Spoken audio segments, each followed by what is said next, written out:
Olá pessoal, sejam bem-vindos mais uma vez ao canal Prof. Carla Bruno. Hoje nós vamos falar um pouco sobre a matemática e a arquitetura. Não esqueça de se inscrever aqui no canal, deixar seu like e compartilhar o vídeo com seus amigos.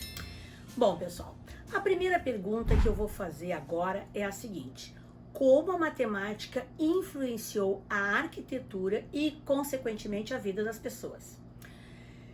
Pessoal, sem a matemática, nada na arquitetura se torna real e muito menos funcional.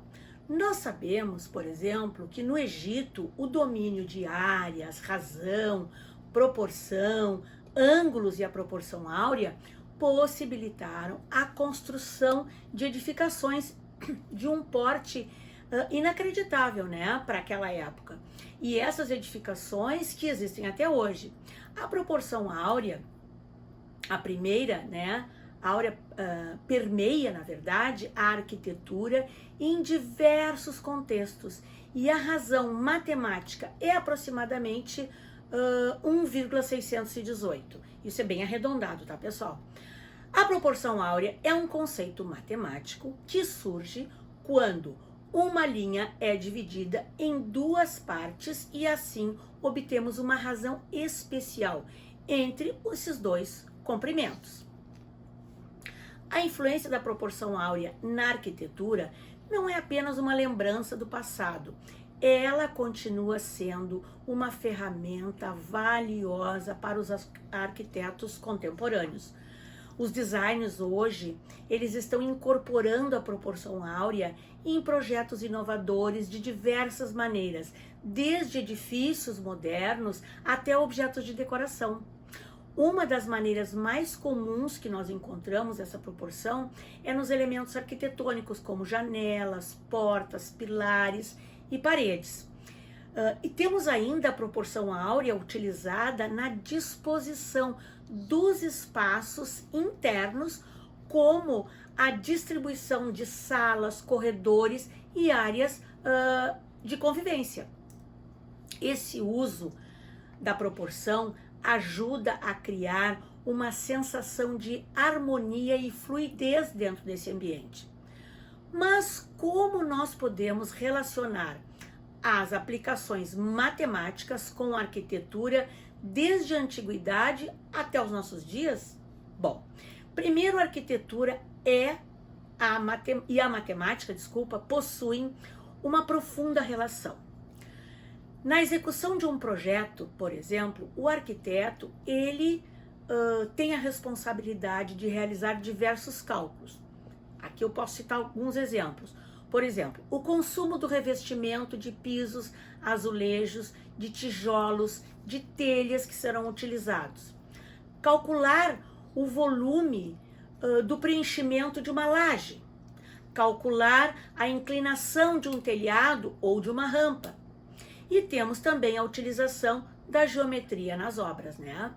Outros conceitos que são utilizados são os limites, as derivadas e as funções.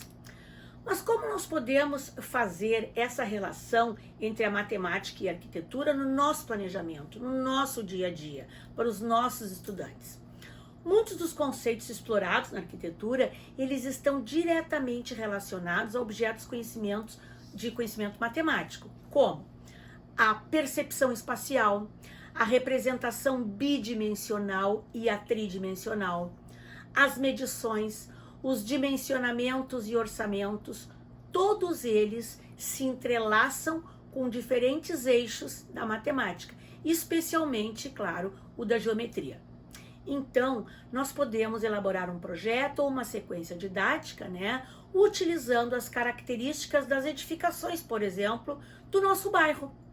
Nós podemos iniciar realizando uma saída de campo, onde os estudantes poderão observar a arquitetura das edificações e também observar as aberturas dessas edificações, portas, janelas, vitrais. Com essa saída, o que os estudantes podem, o que nós podemos trabalhar com os nossos estudantes? Nós podemos fazer a identificação de figuras semelhantes e reconhecer a relação de proporcionalidade.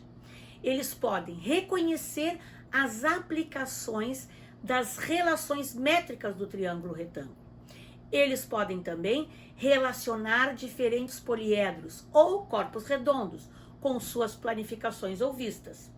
Identificar a relação entre o número de vértices, faces ou arestas. Resolver problemas envolvendo cálculo de perímetro, de área de figuras planas. Resolver problemas envolvendo a área total ou o volume de um sólido. E podem também resolver problemas que envolvam porcentagem. Aqui eu citei alguns, né, pessoal? Essas foram algumas sugestões que eu estou dando sobre o trabalho da relação entre a matemática e a arquitetura. Eu tenho dito aqui no canal que o processo de ensino-aprendizagem ele deve ser dinâmico para que o estudante se sinta motivado. E quando eu falo em motivação, eu me refiro sempre a fazer relações da matemática com o cotidiano. Lembrando que incorporar ferramentas tecnológicas, direcionar os estudantes a um aprendizado mais autônomo é fundamental para o desenvolvimento cognitivo desse estudante. Lembrando também que existe um caminho a ser trilhado e não é apenas um resultado. Então nós temos que pensar bastante nisso.